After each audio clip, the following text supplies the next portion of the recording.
Halo guys, selamat siang, selamat beraktivitas. Nama gue Akbar Maulana, mahasiswa UNY. Dan ini teman-teman saya. Halo, nama gue Lestari Ratu Pamungkas. Dan nama gua Imam Rasul Altaf. Kami akan melakukan survei pada suatu usaha, yaitu toko usaha mulia. Lama-lama. Oke guys, langsung aja tonton ya videonya. Check it out. Audio Jungle.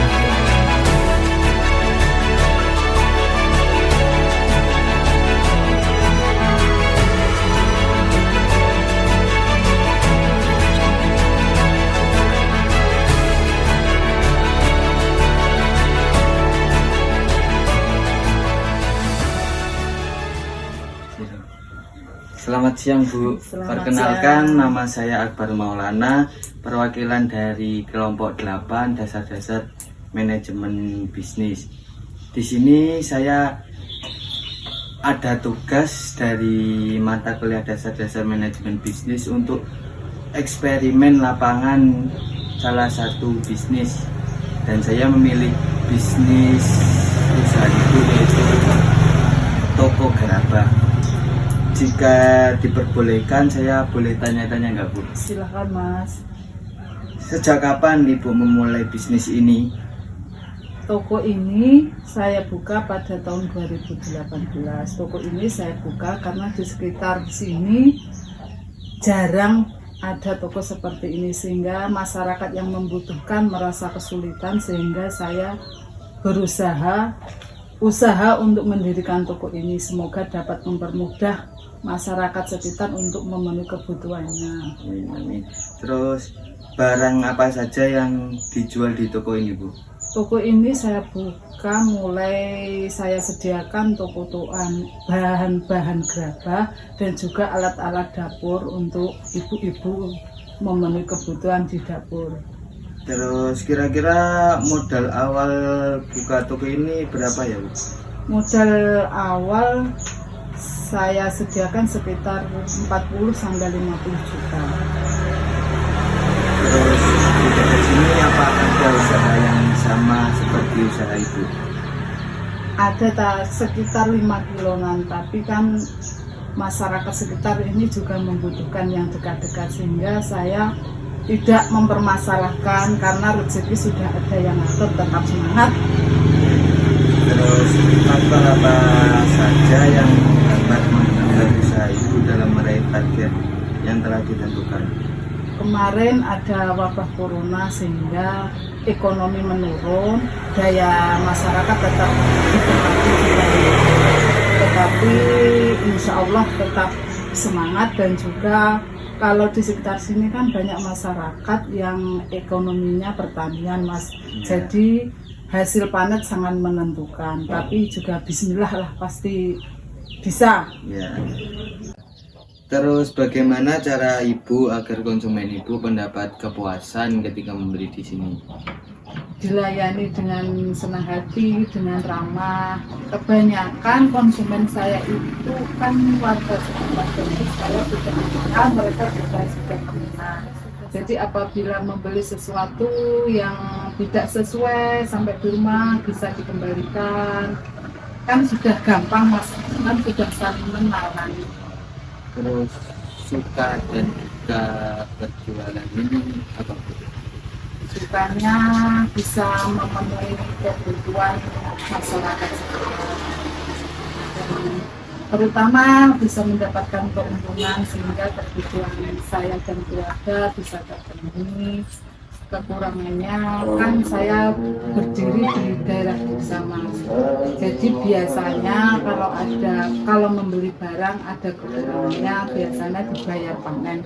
Tapi ya enggak apa-apa, yang kan ada tanggung jawabnya. Terus motivasi untuk teman-teman yang mau membuka bisnis ke depannya. Yang penting kerja keras. Manusia kan diwajibkan untuk ikhtiar dan berdoa dan ikhtiar Mas. Yang penting usaha keras, pasti ada jalan. Apapun usahanya, yang penting pekerjaan yang penting halal. Pasti Allah memberikan jalan. Mungkin cukup sekian dari saya Bu. Terima kasih sudah diperbolehkan berkunjung di toko ini. Semoga toko ini tetap diberi kelancaran dan kesuksesan. Cukup sekian, terima kasih ya Bu. Maaf mengganggu waktunya. Selamat siang Bu. Iya. Nah, udah dilihat kan guys video profil usahanya. Nah, di sini gue akan menjelaskan tentang analisis SWOT yang gue dapetin. Oke, duduk sini. Berdiri capek. Oke. Di sini gue dan teman-teman gue mendapatkan beberapa hasil analisis SWOT dalam usaha yang kami survei. Yang pertama, strength atau kekuatan. Satu, kami dapat menyimpulkan bahwa kekuatannya di sini adalah menyediakan peralatan rumah tangga dan dapur yang lengkap serta bervariasi. Kedua, mempunyai tempat usaha sendiri. Dan yang ketiga, memiliki program pesan antar. Dan yang kedua, ada weakness ataupun kelemahan. Dan di sini kelemahan yang kami temukan adalah barang mudah pecah, dan dua, modal yang digunakan pada awal usaha sangat besar. Dan yang ketiga ada opportunities, yaitu peluang. Di sini kami mendapatkan beberapa hasil, yaitu satu, memiliki tempat usaha yang strategis, yaitu di antara kalangan ekonomi menengah ke atas maupun ekonomi menengah ke bawah. Dan yang kedua adalah toko pesaing menjual dengan harga yang lebih murah. Dan yang terakhir ada threats atau ancaman.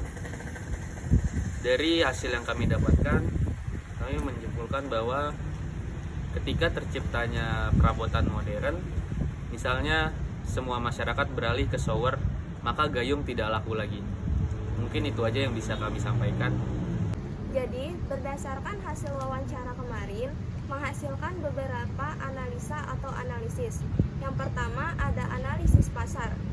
Dari hasil wawancara, diketahui bahwa toko usaha Mulia adalah salah satu toko yang memanfaatkan peluang usaha di daerahnya. Usaha ini menjadi pilihan yang menguntungkan bagi pemiliknya, karena kebutuhan masyarakat tentang alat dapur atau gerabah tidak ada habisnya. Kemudian, target pasar yang dipilih toko ini adalah semua masyarakat, entah dari ekonomi ke atas ataupun ekonomi ke bawah. Yang kedua, ada analisis keuangan. Dalam hal ini, penerapan pelaksanaan marketing mix harga yang sudah ditentukan bertujuan untuk mendapatkan laba atau keuntungan perusahaan. Harga yang sudah ditetapkan berdasarkan jenis produk yang dihasilkan usaha sehingga memiliki nilai harga yang bervariasi. Pada toko ini juga memperbolehkan pembayaran dari bentuk kredit karena toko ini berada di antara kalangan ekonomi ke atas dan bawah. Jadi toko tersebut memberi keadilan agar tidak ada yang dibeda-bedakan antara kalangan tersebut. Dari aspek keuangan, berdirinya toko ini cukup memberikan keuntungan yang sangat besar. Biaya awal yang dibutuhkan dalam mendirikan usaha yaitu sekitar 40 juta. Namun, besarnya biaya tersebut seimbang dengan penghasilan yang didapatkan. Dan yang terakhir ada analisis sumber daya manusia. Dalam hal ini, manajemen kita mengenai namanya pengambilan keputusan. Semua orang berhak mengeluarkan pendapatnya. Pada toko ini juga mengutamakan kerjasama dan musyawarah. Apabila ada persoalan ataupun masalah, kami siap untuk bermusyawarah atau berkumpul untuk mencari solusi. Sekian dan terima kasih. Nah, udah dilihat kan guys video profil usaha, wawancara, analisis SWOT dan analisis lainnya. Di sini gue akan ngejelasin tentang kesimpulannya sama temen-temen gue. Dulu gue cari temen gue dulu, mana ya? Oke guys, ntar kalau udah kita sambung. Guys, ini gue udah ketemu temen-temen gue sama Akbar, sama Tarik. Dah, gimana nih? Jadi di sini kami akan menjelaskan tentang kesimpulan dari apa yang telah kita survei.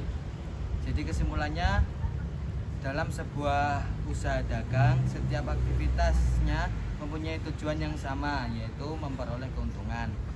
Penjual dapat diartikan sebagai usaha atau langkah konkret yang dilakukan untuk memindahkan suatu produk, baik itu berupa barang ataupun jasa, dari produsen kepada konsumen sebagai sasarannya.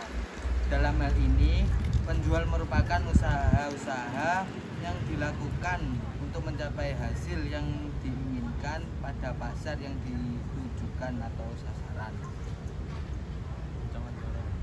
Khususnya dalam bidang penjualan, produk terdiri dari perencanaan, penerapan, dan pengendalian. Hasil penelitian menunjukkan bahwa penjualan produk yang diterapkan oleh toko usaha mulia tetap memperhatikan perencanaan, penerapan, dan pengendalian.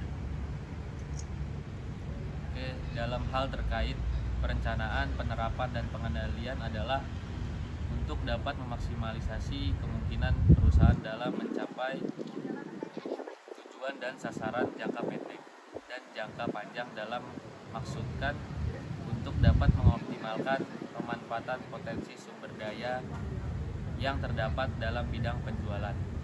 Oke guys, mungkin cukup sekian kesimpulan yang kami sampaikan. Selanjutnya ikuti kita lagi. Yuk. Udahlah guys, udah capek. Cuci tangan sampai bersih. Cukup sekian dan terima kasih. Yoi. Dah. Thank you.